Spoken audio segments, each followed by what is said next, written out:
Well, hello everyone, and welcome to Ramblestream number 43 on this beautiful, cool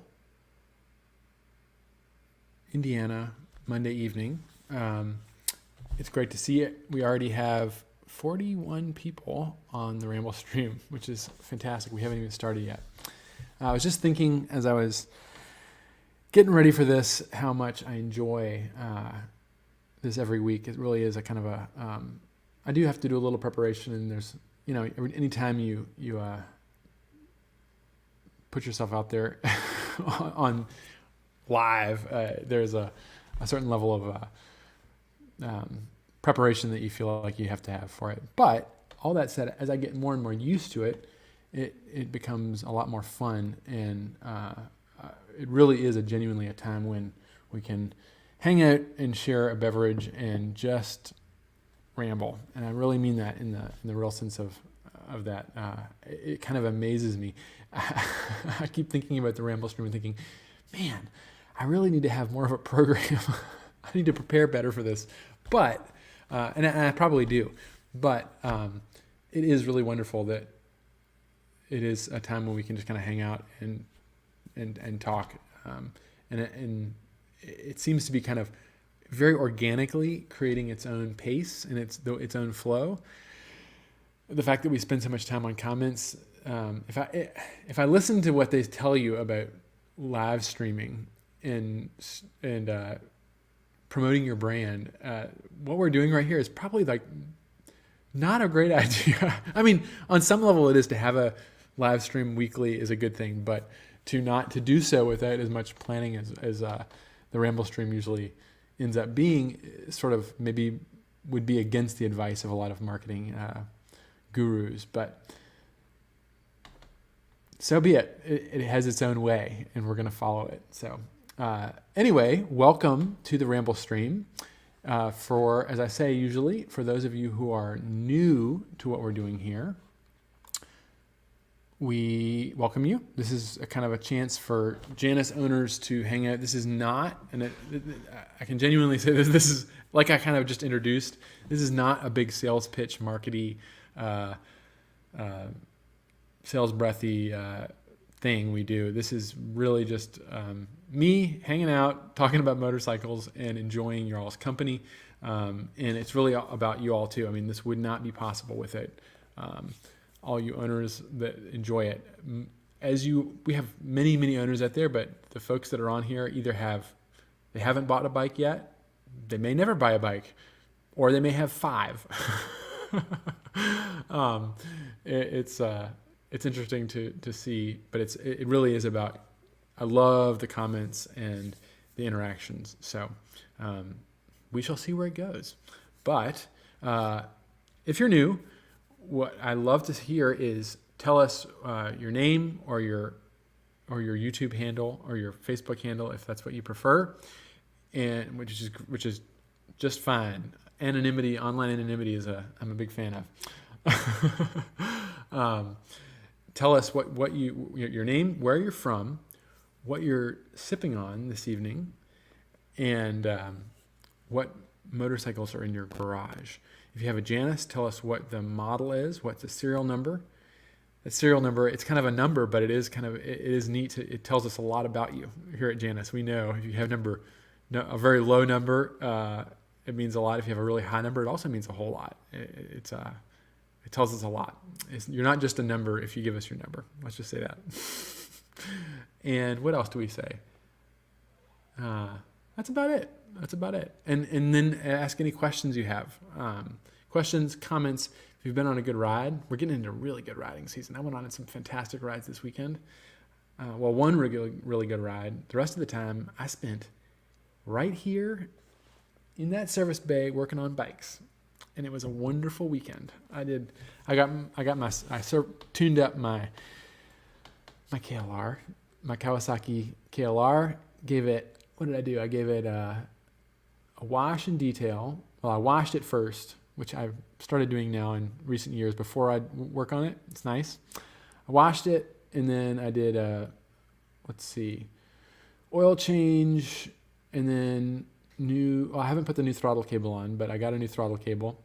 Found a vacuum leak in the intake manifold, which had been bugging me for a year. The bike hadn't been running very well, and fixing that was fantastic. It feels like a new motorcycle.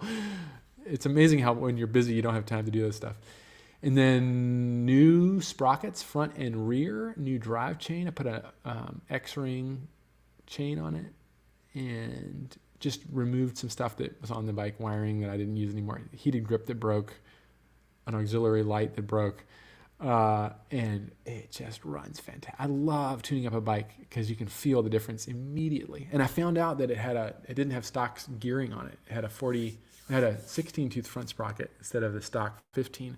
So the bike feels like it's got more horsepower now. It's got a lot more torque. It doesn't do 80 miles an hour as easily. It's revved out at 70, but and then that was Friday night. I did a lot of work on that. I put new tires on it. Put some more street-oriented tires. And then Saturday brought 68 Halcyon 250. I'll do the intro. My name is Richard, founder and designer here at Janus Motorcycles. I am broadcasting from our world headquarters in Goshen, Indiana, at my design desk, and I ride Halcyon 250 number 68. And I used to be able to name the number on my KLR. My first KLR was KLR number 279. It was the 279th KLR ever made, built the year before they actually launched the model, 1986. Launched in 87. My new one's in 2009. I don't even know the serial number. It's very high. But my Janus is number 68, and I'm drinking a Campari and orange juice, which has been my go-to lately. Very good drink. And it's good to see y'all. We got a great program this evening. If you're an old hand, you know the drill. I think I've got a good program. We'll cover some interesting things, and I think I need to move pretty quickly. So I should probably stop rambling. Let's look at some comments before we move to our poem, which is a very short one this week. And we'll get going. Michael Roebuck takes the prize. He didn't even mess around. He got here at 6:04, an hour early. And he says, Mike Roebuck, let's highlight the comment here. So y'all can see it. Halcyon 250 number 22. Whoa. There we go. There's a low number for y'all. Halcyon 450 number 67. Another low number. 1964 Honda 305 Dream, which we've talked about on the Ramblestream or versions of the 305. 73 BMW R75/5, an 1983 Harley FXR Shovelhead, and a 2016 Royal Enfield Classic 500. Oh, and a 2019 Honda Rebel 500. Ooh, those are cool. Kyle, who's from Fort Wayne, Kyle Stevenson, who's on here pretty frequently, he hosts the Rider Rot show, has a 500 Scrambler. And he was just on a BDR off-road trip this weekend, sending me pictures with some KLRs. He's sipping on a Diet Pepsi. Awesome. Grant Longenbaugh's in the house. Ray Gates says, greetings from Taylorsville, Illinois. Halcyon 1055 in the barn, along with 3 other two-wheelers. 1942 Alice Chalmers Model C. Nice. And a Corvette. Sipping Stella. Wonderful. Good to see you, Ray. Kelly Chrisman's on. Howdy Ramblers. 450, 236, 2013 Ultra, 2016 Heritage, both Harley Davidsons, for those of you who don't know, out of Virginia, snacking on Doritos chips topped with melted shredded cheese and jalapeno peppers, and sipping on the famed orange crust. The famed orange crust, yes, indeed, Kelly. Every Ramble stream. We got N8 RAB, forgive my neglect of your name there, Halcyon 569 Coffee. I know you're Southern Michigan, is that right? Back at you, KD9 PGT.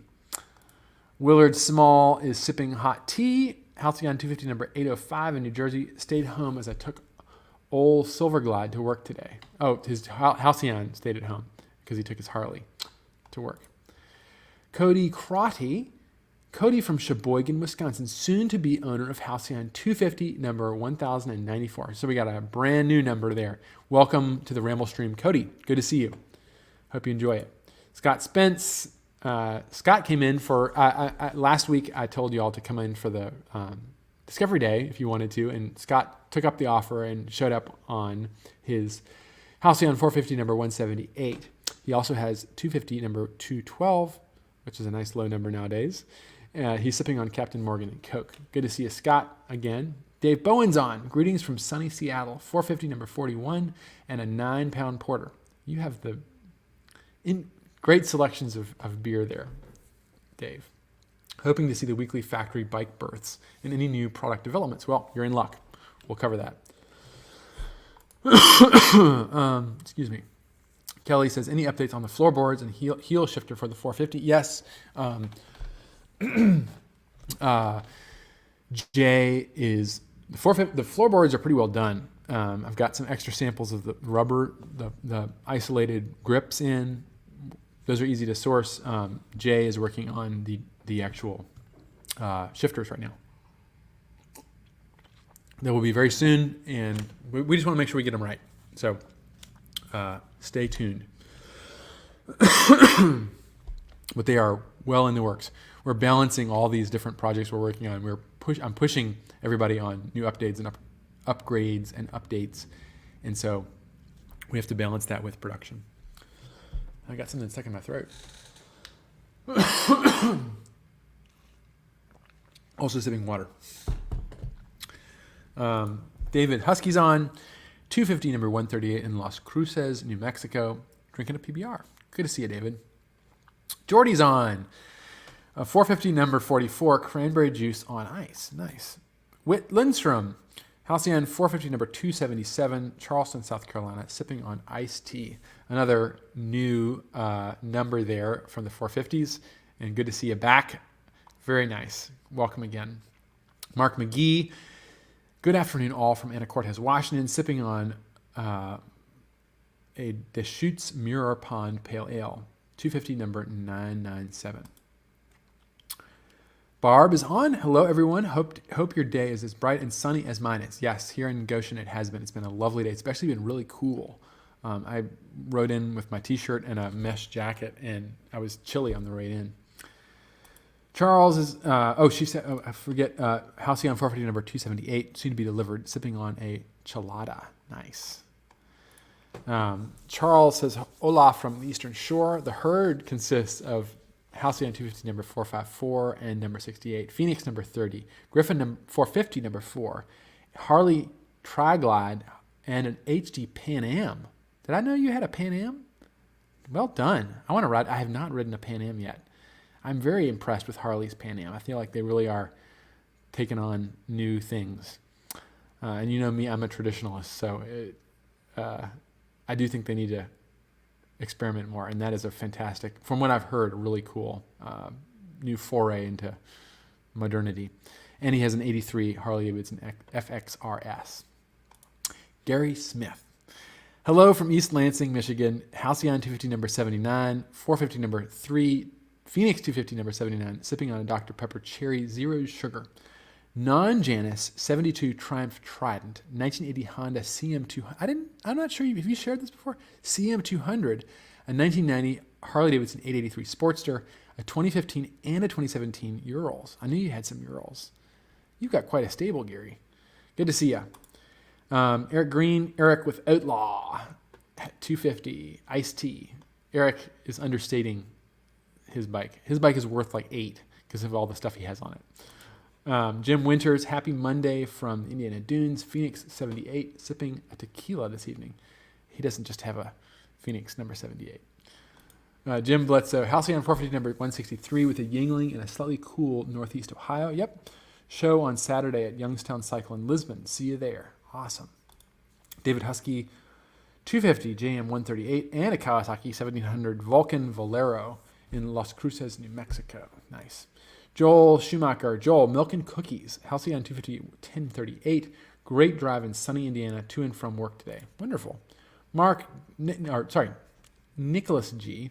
Southeastern Connecticut. Halcyon 250 number 1074. Tom Aylward is on. Hello from Fort Wayne, Indiana. Soon to be owner of Halcyon 450 number 279. Sipping on my favorite Costco adult beverage. Did Yami Noob ever accept your offer to visit HQ? He clearly doesn't get it. No, nor did he accept my offer of a loner Amish hat.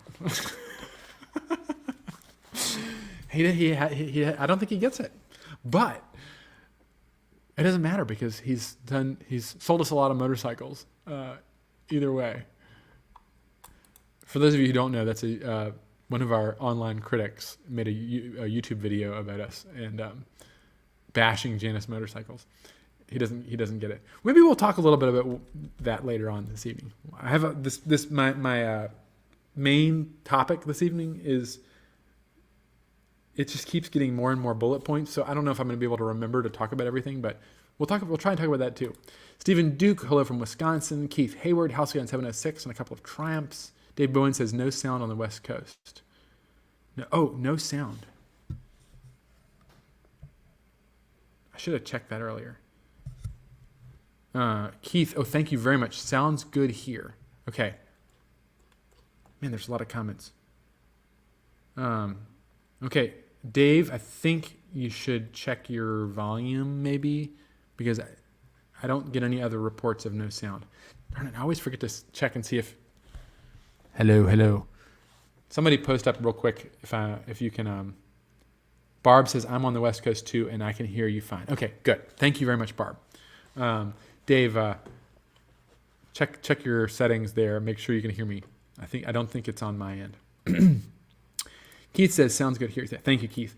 Jared Williard, hello from Fort Madison, Iowa, Halcyon 450 number 233. Roger Junt is on Halcyon 250, got a new stablemate, a Trek Verve e-bike with a Bosch 250 watt motor and cruises nicely at 20 miles an hour. Awesome mode of transportation. Yes, I think that is a segment of two-wheel travel that's going to get more and more popular. Charles Selman, hello from San Francisco. Griffin 250 124. Lagunitas IPA this afternoon. Sound is good here. Thank you very much, Charles. And good to see you. Russell Peters is on. Hello, Detlef, Owensburg, Kentucky. Water 450 number 86. Open offs afternoon. Lots of enjoyable effort. You, I guess you mean you're treating your leather on your bike. That's what open offs is, right? Stephen Duke, I think it's awesome. The owners come on every week and talk to his customers. The owner comes on every week and talks to his customers. Companies don't do that. Well, I'm just having a good time. And Stephen is on Facebook. I don't know why I mentioned that, but it's kind of fun that we can integrate Facebook and YouTube on here. Straw Dog number 1. Greetings. Halcyon 250 769 here in New Hampshire, eating chocolate ice cream instead of sipping a drink. Nice. Dan Rademski. Janus 450 number 235 between the Blue Ridge and the Smoky Mountains. Sipping on both water. Bath water. My poor bike is in the shop being diagnosed for rough running, so I was forced to ride the Moto Guzzi V7. Well, if you haven't, get a hold of us and let us know what's going on and if we can help. But have fun on the V7. Jared Williard says, sipping on Diet Pepsi. Also have a Yamaha V-Star 1300 in the garage with my Halcyon. The V-Star feels neglected since I picked up my Halcyon. Well, you should give it some love every once in a while. Mike McDougall says, hello from Ottawa, Canada. I've fallen in love with the Halcyon 450 and I will own one. Wife says I can't get one. I'm going. Going to. Well, we are working on Canada, and there's some new things that we're finding. Tip over protection is one of the requirements that we're working on. So we'll be there sooner or later. We will get to Canada. Dave Dixon, 450 number 266, just sitting down with a cold Moosehead lager. Just finished a nice 60-mile loop through the Collins Marsh here in Wisconsin. Beautiful weather today. Wonderful. So glad to hear it. 60 miles is a great ride. Hello from... Mike says, no bikes in my garage yet, but I've fallen in love with the Halcyon. Visiting at some point. Do you ship to Canada? Not yet. But we're working on it. Steven says, no drink, Wisconsin. Janus Halcyon 250, 864. Nice. Daniel Vanderwood, good evening, Richard. Wiesen the Juice, Halcyon 53. Maybe that's a drink. I don't know. Alan says, Alan in Oriole, Missouri, a rural or a rural area. Lester says 1958 BSA Road Rocket, and he's drinking ginger ale. Well, Lester, welcome to the Ramblestream. I don't think I recognize some of these names, and Alan either. Welcome. Ask any questions you have and enjoy. Chops Bricks. Pat from Landing, New Jersey, currently own a Honda Shadow 1100. Would love to have a Halcyon 450 someday in the near future. Well, this is a great forum to ask people. A lot of the people here have bikes. So any of you who don't have a Janus, enjoy what you ride. But also if you're interested in a Janus, post up a comment here and other people can answer it better than I can probably. Jeff Massey, 250 number 850 and 850 area code. Purely coincidence. Buffalo Trace, 3 fingers. I'm glad to be here. I'm glad to have you, Jeff. Urals are so cool. Yes, they are. They're very cool. I've only ridden a couple of them, but they're a lot of fun. I should be drinking sour grapes. It's subtle. It's a subtle blend, but I can't stand the taste. I think I know what you're talking about. Innate RAB. Your sound is fine. Thank you very much. Barb said, okay, great. Thank you. Thank you all for your comments on the sound. Really appreciate it. Spanova396. Nancy and Steve from Hiram, Georgia here, awaiting Halcyon 250 1080 and Halcyon Origin 1085. Awesome. Well, welcome to the stream. Sipping on coffee, black and water. Neat, respectively. Nice. Mark Schaefer, loud and clear. Appreciate it. Jerry Lowe, he says, I'm in Florida. Hear you fine. Awesome. Appreciate it. Charles says, Griffin 250 124 and Halcyon 251 418. Nice. Had a great 550-mile 3-day ramble camping trip from San Francisco to Los Angeles over Memorial Day weekend, all back road dirts without touching freeways. What were you riding, Charles? That sounds amazing.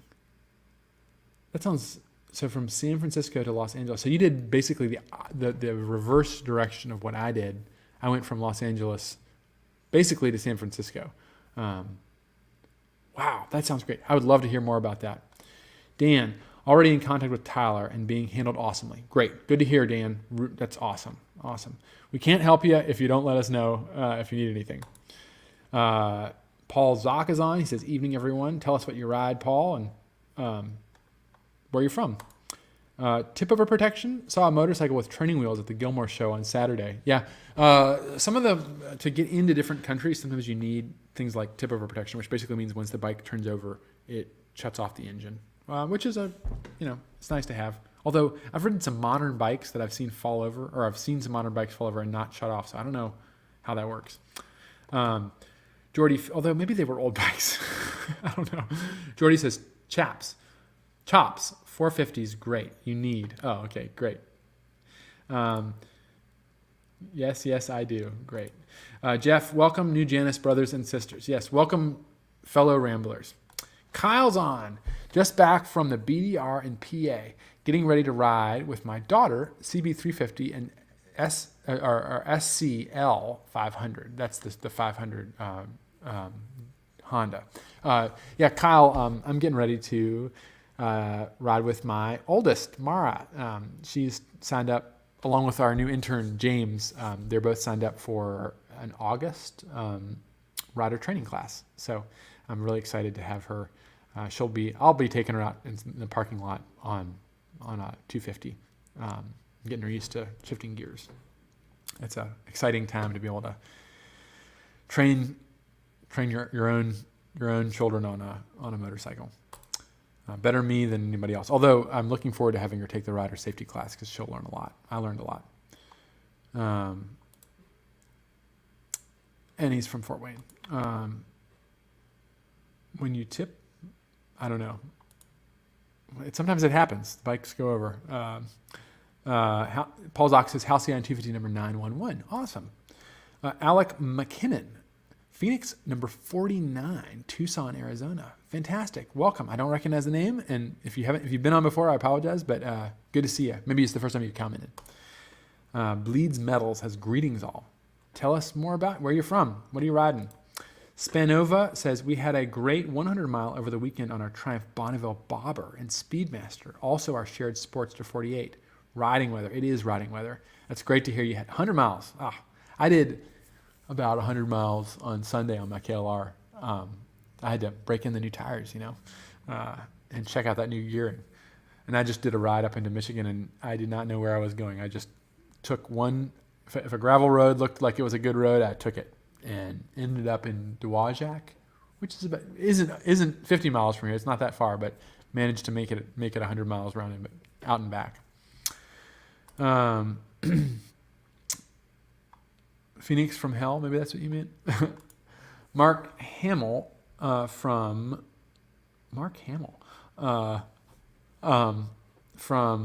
Saguache, Colorado, ordered a Halcyon 250 a couple of weeks ago. I can't wait to see and ride it in person. I'm very excited. Fantastic. N8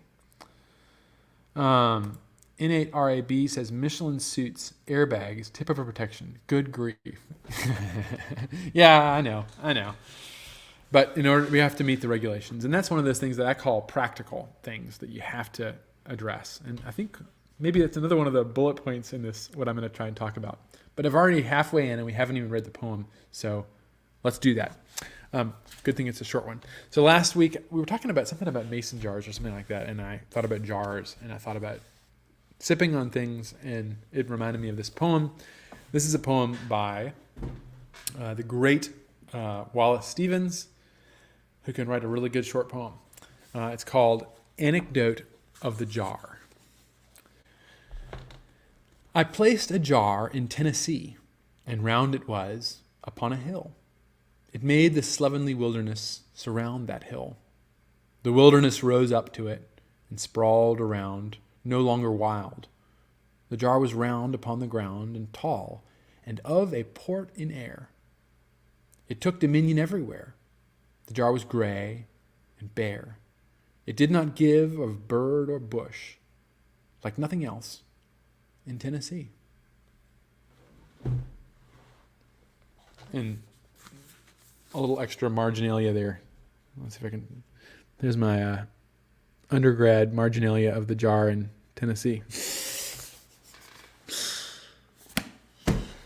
Okay.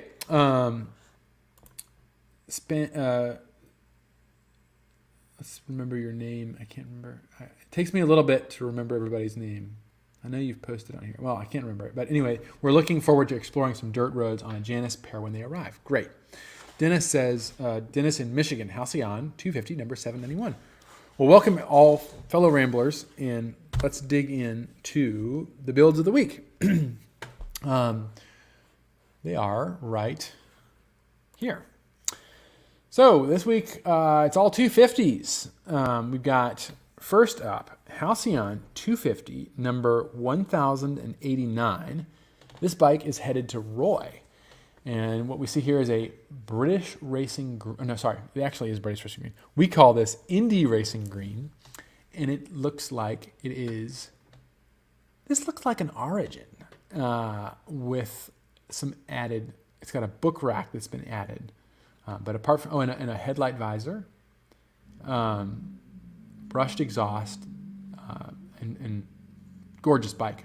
I'm going to be talking about this color scheme, this simple build is really, I think, it really gets at what we're doing here. Desert brown leatherwork. Great looking bike, Roy. Next up, we have this is not a Origin. This is Halcyon 250 number 1077. This is headed to Sydney. And this is a olive drab Halcyon 250 with black. Okay, we got some interesting pinstriping going on here. I want to say that this is double pinstripe in black on the fenders, but on the tank, it's a black pinstripe with a white second pinstripe. Or maybe it's cream. I can't tell in the photograph. I need to go out and look at the bikes on the floor.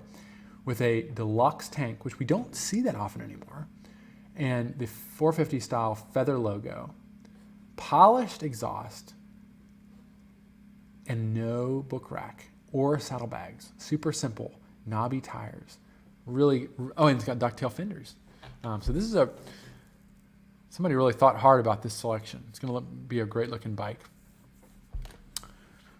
Next up, we have Halcyon 250 in black with gold pinstriping, a brushed exhaust, single gold pinstripe. This customer has gone, this is number, it hasn't been painted on yet. This is Halcyon 250 number 1082, and it's going to James. The number plate hasn't been painted yet. It's got a headlight visor, but they've gone with the saddle brown Sergeant style seat. So this is the seat that we originally developed for the 450, but it goes very well on the 250 now with just a new upgrade. We're able to adapt that to the 250 pan. And it has the book rack. And it has polished engine fins. Great looking bike. You cannot go wrong with black and gold. I would have a hard time not selecting this if I was ordering my own Janus, just because it looks so good.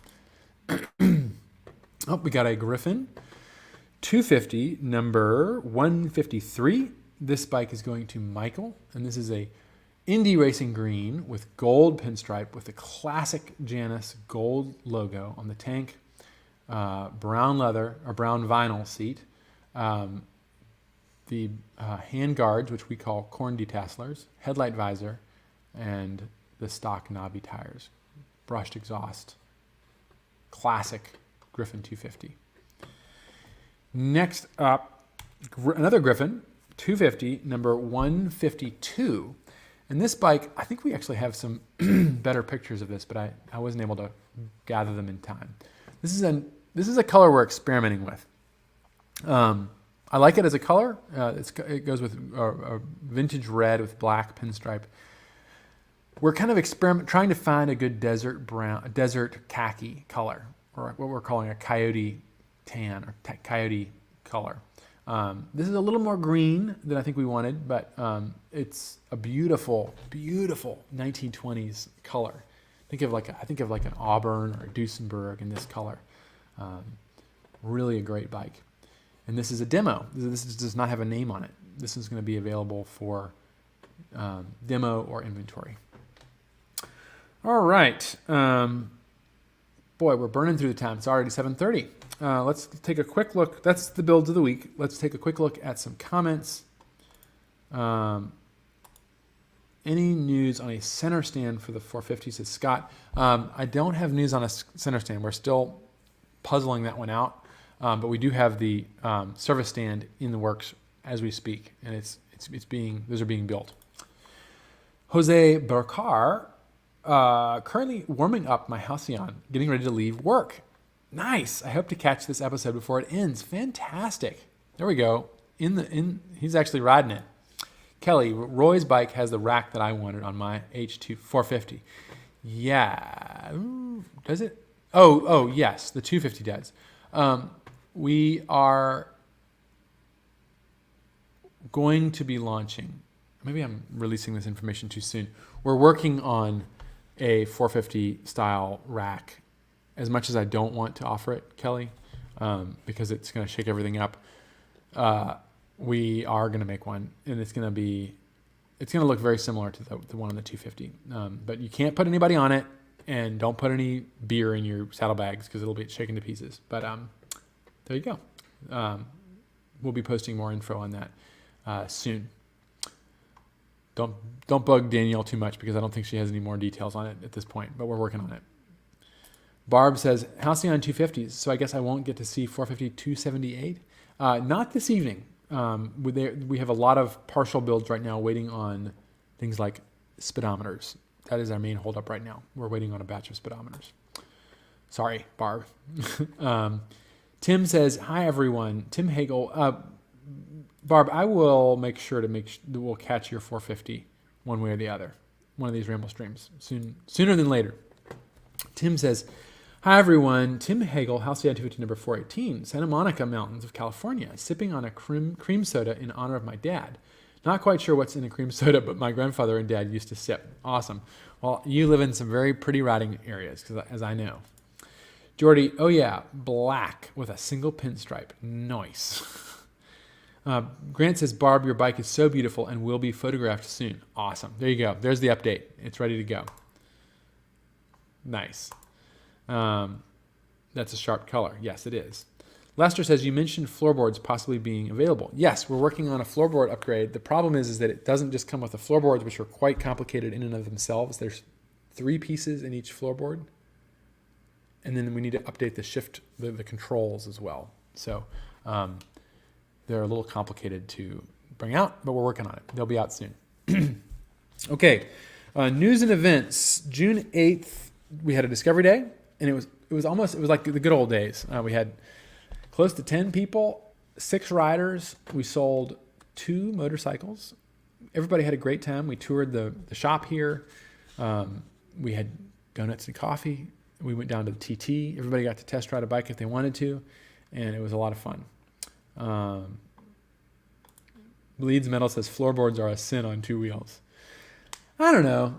I mean, I don't like too much, comfort, but there is something kind of fun about a floorboard, and it'll be interesting. You don't have to have them on your bike, but I've actually really enjoyed designing the floorboards.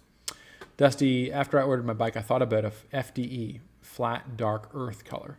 Glad to see y'all are experimenting with a khaki color. Yeah, we're working on it, and we're honing it in as we speak.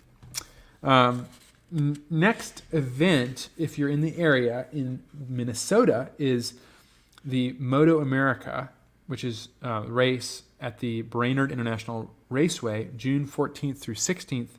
The Iron Goddess show, which is a women's motorcycle show, will be there, and we built them a Halcyon 450 I showed you all the color scheme. It's black with magenta pinstripe, and it will be there. So go check them out. It'll be a lot of fun. We also have on the 22nd of this month, we have an event at check this out. The Rambler store in Peoria, Illinois is doing an event. It's a really neat little store that focuses on gear for rambling. What do you know? And they are going to be hosting a Janus demo day. We'll have a Janus bike there, and we're excited to kind of partner with a brand that has a similar idea there. That is Saturday, June 22nd from 10 to 2. Demo rides available. This week, Wednesday, the Flat Track boys are in town. They're going to be working on the Flat Track race chassis and components. So I'm sure we'll have updates next week on that. The Janus Motorcycles shop is going on a staff camping trip this weekend. So that's going to be a lot of fun. I'm riding out either Friday night or Saturday morning. We're going to spend Friday, Saturday, and Sunday camping with some dear customers on their property out east of here, west of here. But it's a good time for Janus folks to hang out together and enjoy our own motorcycles and our own company. And company is in each other. I guess that is the company. But have some fun together. So I'm really looking forward to that. And that's the news and events for the time being, other than, of course, Sturgis. Come out to Sturgis and see us. We're going to be there in a big way. We're going to be racing bikes, showing off bikes, and talking about new things. So Bleeds Metal says, just a dude with an opinion.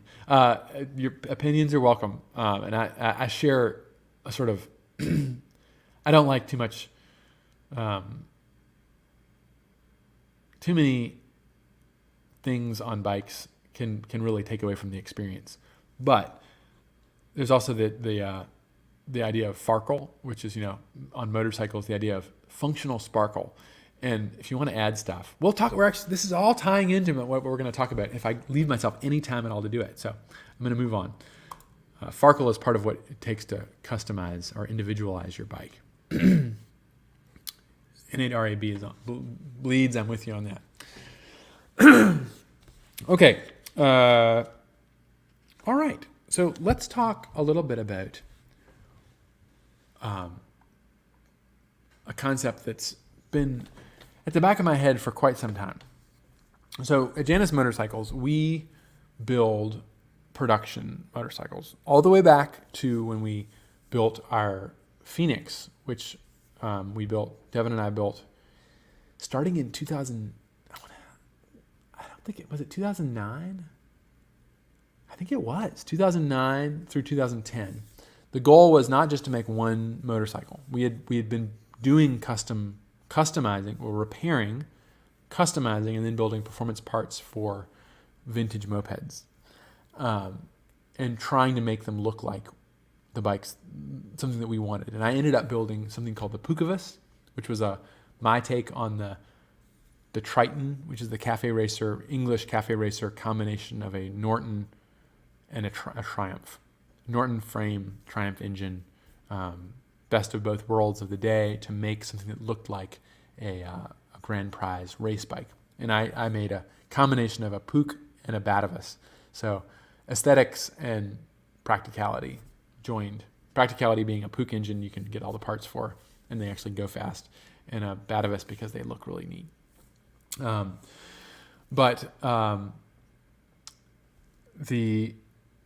The goal with the Paragon was to make a production thing. So we were tired of doing one-offs that wanted to look like something else. So we said, well, we're going to make something that we can start from scratch and build this exactly the way we want to from the ground up. And there was definitely some idealism there to how easy that would be. But it laid the groundwork literally for the Janus Motorcycles company. We through doing that, through the frame, the shop that we found to build the frame for the Paragon is the shop that still makes a lot of our parts and our 250 chassis and all the fuel tanks on all of our motorcycles. And we'll probably be using them for many, many years to come, even when we bring more and more stuff in-house. But I mentioned all this because our goal was to bring this stuff in-house and make a production company.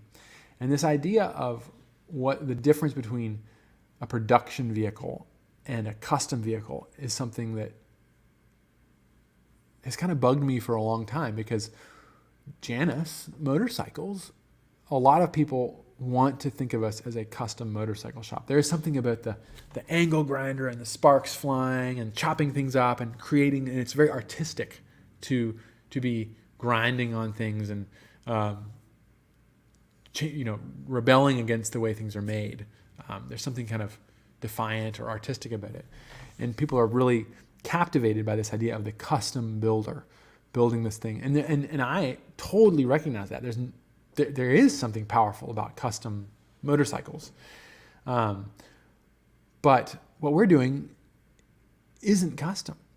We offer many, many, many different options and many different upgrades, but there's that practicality and the practical and the impractical. And this dichotomy has been haunting me since we started Janus. And I've always been pretty adamant about the fact that we are a production company, but that we offer a palette, or let's call it a canvas, that allows people to express themselves. And so oftentimes we get requests to put a different logo on the tank, or to make a different tank, or to just make something that's like what a custom shop, a custom shop can say, oh, you want your swing arm 2 inches longer? Sure, we'll try that out. And they don't have any of the limitations that a production manufacturer has. And I think it's important to phrase that, the limitations, I think is a good word, because when you are a production manufacturer, you are expanding your potential because you can make more of the thing, but you're also imposing limitations on yourself. And limitations, as a classical designer, for me, are really where it's at. I like limitations because it allows you to hone in on what you're doing. And that is, back to the very beginning, I can confidently say what we're doing here. I am interested not so much in the one-off art piece as I am in, and I can say that without any regret. I'm not interested in the one-off art piece. I'm interested in the trying to do something over and over and over again until you get really, really, really good at it.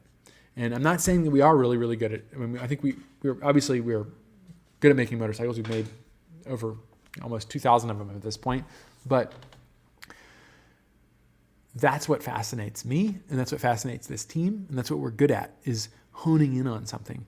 And that's no shade on custom builders. I think that's absolutely amazing, but that's what fascinates us. And in some ways, I think that we have no business customizing your motorcycle for you. My claim is that a vehicle that is driven or ridden as the maker intended will customize itself. And what I mean by that is that whether it's used or abused, or whatever happens, if it's repaired, if it's crashed, it gains character. And that character that it gains through needing to fit a specific person, that is customization. What we do, I'm trying to kind of define the terms around this, is we personalize your motorcycle. We can offer far more options than just about any other, well, I can say any other motorcycle manufacturer and most other vehicle manufacturers out there that are really trying to actually be a manufacturer, not just like a, refitting old Toyotas or something like that where they can do anything they want and charge you $300,000 for it. We're talking about a vehicle that you can buy a Janus for, what is our lowest priced model? $6,500? These are not expensive machines if you think about what you're getting. And we're providing you the canvas to be able to then love or abuse or whatever you want to do to your vehicle to the point where it becomes something for you. And so this has been something that we've been kind of tossing around, is like, how do we define what we want to change on our bikes and what we don't? And this week was it this week or end of last week, ended up kind of writing a little piece. Really, it was an internal piece for the Janus team to kind of help. We're all trying to kind of understand what we're doing. And maybe I'll just read it. Let's just read it and see what y'all think. This is a internal document, but I think it's worth sharing. Hello, Janusians. Please take a minute to peruse this. Janus holds an interesting place in the motorcycle industry because while we build each motorcycle to order and offer many, many options that encourage our customers to personalize their machines, our motorcycles are production vehicles with identical components. And some of you may recognize some of this from the Rambler's Companion. Some of it's been harvested and reused. This allows us to do what has always fascinated me far more than creating one-off art pieces, namely to develop a design and then over the course of literally dozens or hundreds of iterations to refine it to the level of, say, the Halcyon 250. This mentality goes back to the very first motorcycle we designed from scratch, back before we even launched Janus, the Paragon, that hangs up on the wall in the showroom. Yes, I know we only built one, but the goal was to make 6 and to standardize the production. We just got distracted by the Halcyon. The personalization possible at Janus is a product of the number of potential options, not because we are making or supplying one-off components. This is why I have always bridled at the installation of non-production items or deviating from our production logos or badging. Instead, because of the scale of our operation, something integral to both our brand and our success, we are able to create a framework that guarantees the beauty of the design, but allows for an incredible level of personalization for each customer within that larger context.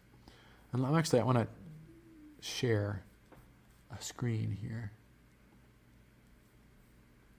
I want to just highlight this bike.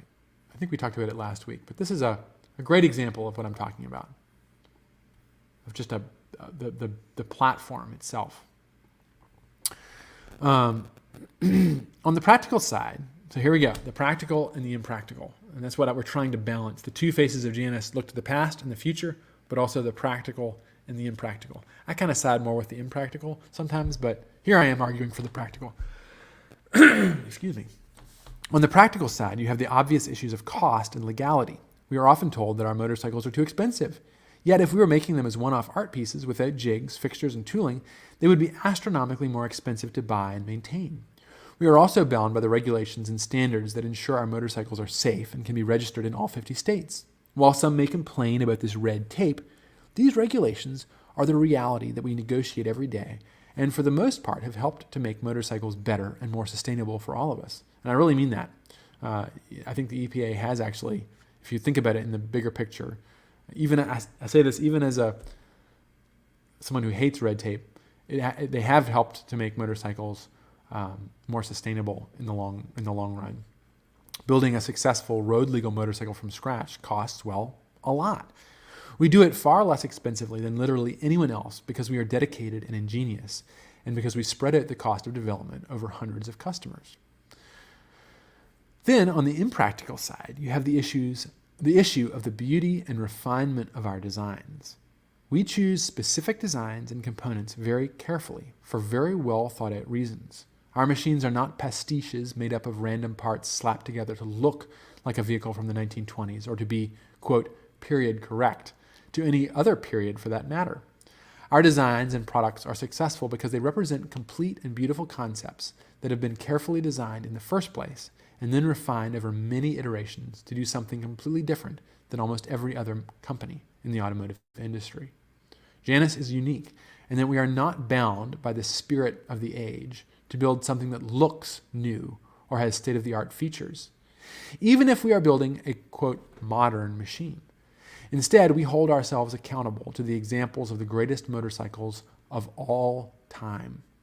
This is the long vision that sees what we are doing within the whole context, not just of motorcycles, but even up to larger questions, such as those that I discuss in the Rambler's Companion, like what it means to pursue joy. Because of all this, we should at all times reserve the exclusive right to the design of our motorcycles as complete and beautiful things, yet allow for the personalization of each model by its owner within that framework. Perhaps it is because of our scale or because we pursue our classical approach to design and manufacturing that there is an inclination among our customers, reviewers, and critics to conflate our operation with that of a custom builder, as though we were artists inspired by the muse to create one-off masterpieces in an attempt to return to a golden era of craft. As a result, it is often assumed that we would be in the business of making wholly custom machines, or are able or interested in modifying chassis components, our logos or badging, or other production parts. I'll change the image here.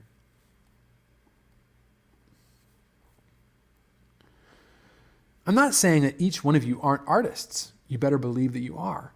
But instead, that we are a real company that works as a team and relies on our collective knowledge, skills, and processes to create beautiful products. In this sense, we are more like a classical school of, or a medieval guild, than a modern individualistic artist. As a real company, we also have to post profits to support our employees and their families, our suppliers and partners, and our current customers. This is a picture of Shinya Kimura this is a one-off, beautiful art piece, and there's nothing wrong with it. Beautiful bike. Here I want to make it clear that I have absolutely nothing against one-off customization itself. Modifying and naming your motorcycle is a highly individualistic and therapeutic activity that can often lead to personal improvement and communal enjoyment. But there is a crucial distinction to be made between this kind of individual activity and the tradition of manufacturing production vehicles. In fact, I would argue that it is literally a contradiction in terms for an original equipment manufacturer to, quote, customize its products. A custom is in reality a stock bike that has been loved or abused enough, or both, that it has adjusted to the individual form, personality, and habits of its rider. No motorcycle that is ridden as the maker intended, a lovely expression, I must say, I'm saying that as a marginalia, will remain stock, just as no motorcycle can be customized by the manufacturer. In fact, a motorcycle actually gains its potency by virtue of having once been stock. This is the image I just shared is Superchem, which is, if you don't know about it, you should look up Superchem, a heavily modified 1925 supercharged Zenith.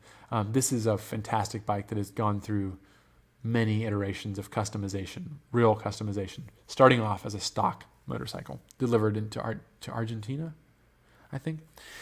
Anyway, it is in this way that we can find in a perfectly ubiquitous model like the Honda CB such a wonderful canvas for the custom builder. And in the same vein, it is how extraordinary motorcycles such as Superchem, the 1925 supercharged Zenith uncovered in Argentina some years ago, are so captivating. Individuality and stock go hand in hand. What is truly worth having endures and is transformed. A custom is what every great bike becomes if it is truly loved and ridden.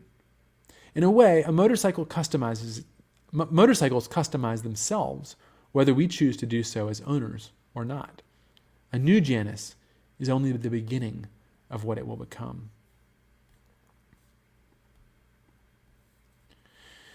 If Ian Fleming's Caractacus Pot had simply built Chitty Chitty Bang Bang from scratch as a one-off, it wouldn't have been nearly so captivating as being the only Paragon Panther produced by a car manufacturer that went bankrupt before it could build even a second model. The difference between production and custom is critical. Janus is squarely in the business of manufacturing personalized production motorcycle models. Because of our daring, our scale, our skill, our customers, which is very important, and our location, we are able to provide an unprecedented canvas for individual expression within the concept of the particular models that we produce. As we gain the experience and vocabulary to talk about exactly what we do here at Janus, we will need to uncover what can and cannot be changed without compromising our designs, and where the line between customization and personalization needs to be drawn for a production manufacturing company. This will be informed by practical points of profitability and legality and philosophical prescriptions of design and beauty. Got a little carried away with the alliteration there. Anyway, we're probably going close to over time here, but I wanted to go ramble on a tiny bit more and just talk a little bit about some of these ideas. This is an original illustration from Chitty Chitty Bang Bang, and it is no coincidence that our first model, well, before Janus was founded, is the Paragon, because this is one of my favorite books. Actually, and as I think some of you already know, Janus Motorcycles' still current legal name is Paragon Motorcycles, in no small part due to that fantastic story. But I wanted to talk a little bit about famous custom motorcycles. And the ones that I think about, they have names, and I love it when I hear about you all you're naming your bikes, because I think that's one of the things that we're building our motorcycles for.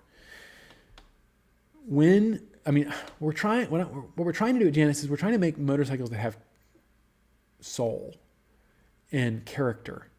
And part of that is, I think, what some of you all were talking about, like floorboards, there's too much stuff or tip over protection. And I agree with you. These things that we add to our modern vehicles take away from their ability for us to have a connection with them. And it's the connection we have with, they're just machines. It's the connection that we have with them that vivifies them and gives them a life of their own and makes them have character. It's the experiences you have. It's even the crashes that it's had. This picture I'm sharing right now is a famous Brough Superior called Old Bill. And it was raced by George Brough in the 22, 23 season. And he won like 50 races on this thing. And then he crashed it. The front tire blew out, I think. And he swore that he would never race again. And then a couple of, I think, months or years later, he's like, well, time trials or hill climbs don't count as real races, so I'll do that. And so he raced it again, and then he crashed again really badly. And I think he was in a wheelchair. And they made him like a fancy wheelchair with like handlebars on it, I think. I forget the whole story. The connection between George Brough and his factory and his employees was really deep. And they ended up, the company wasn't able to run. They weren't able to pay their bills, and they ended up selling this motorcycle, which was called originally when he was racing it, its name was Spit and Polish. What a great name. Chitty Chitty Bang. This is this whole 1920s kind of tradition of naming, and this isn't the only one. There are other motorcycle brands had their, I think Velocet had one that had its own name, but Spit and Polish was renamed Old Bill, but they ended up selling Old Bill to pay for the employees' salaries, which just shows you how the budget these early motorcycle manufacturers were operating on. But Old Bill was restored again and again and again. And finally in the 50s, this guy, Titch Allen, bought it. And then he had the original mechanic put it back in its original form.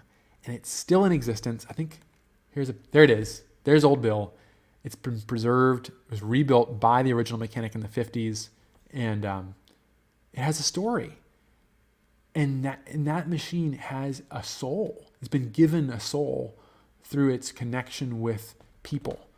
And so that's kind of what I'm getting at, is that as the manufacturer, we have no business customizing your motorcycle for you. And I don't mean that in a sort of semantic sense, like the difference between customization and personalization, but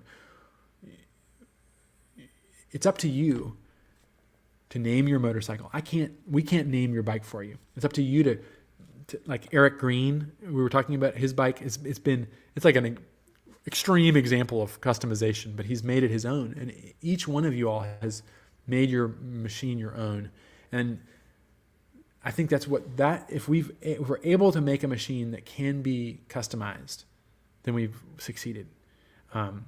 And part of that is being able to have this connection with the manufacturer, that we can personalize your motorcycle. We offer so many different options, but there is a certain point at which I think we have to draw a line and say, this is the production stock thing. And now it's up to you to take it to the next level. And part of that, I think, is to name it. And I would encourage everyone, I need to take my own example. I still call number 68 number 68. At this point, it's got to become like an Old Bill. I mean, it's done the testing for so many different products we have. Actually, we're going to be testing a new instrument on it now.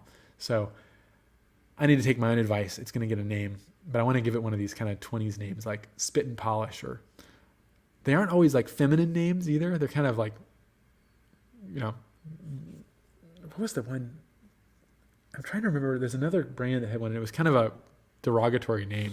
But anyway, it was really great. And I'm reminded of things like my little car that I got backed into about 3 months ago by a semi. It just crunched the bumper. It's a manual diesel Volkswagen 6-speed. It's a great car, and we had to use all these rental cars in the interim. Somehow they managed. It was valuable enough, I guess, that they wanted to fix it, but they fixed it, and we had to drive all these new cars with all the things. When you go out of the lane, it like squawks at you, or like if you get too close to a car, it screams, or you push button start, and you have to have the key fob in the right place. And it's been a breath of fresh air. I just can get in that car. The key goes in the ignition. You turn it on. You have to depress the clutch, and then you're driving a car. It has a personality, and every little dent and scratch. It's been repaired twice now. Just makes me love the car even more. So that's the best we can. That's the beauty of a machine that's actually human-centered. And so maybe the best way to say it is that we're trying to build machines that serve humans, not machines that demand that we serve them, which is, I think, the direction that our modern appliance society, our vehicles are becoming appliances, not things like Old Bill here. There's 68. So 68 deserves a name, so I'll be working on that. It's been through the ringer, but there we go. Practical versus the impractical. How do you combine these two things together? It's that the two faces of Janus. There you have it. So it's already 8:04. There are still over 70 people on the stream. Thank you all for hanging with me for this. I'm going to look at some comments real quickly, and then we'll sign off. Boy, we got a lot of comments. Charles says, I posted some Sturgis TT info on the owner's Facebook page. Awesome. Thank you very much. That's the flat track race. It's very special to have a ride that turns heads. Yes, that's part of it. But it's also special when you have a connection with that machine too. Dan, maybe instead of custom, you should call it bespoke. If you buy a bespoke suit, it will be unique while looking like it came from a particular... I've been thinking about that, and I thought, I was thinking bespoke just means custom, but I think you're right. It's just fitted to you. That's a really good point, Dan. I like that.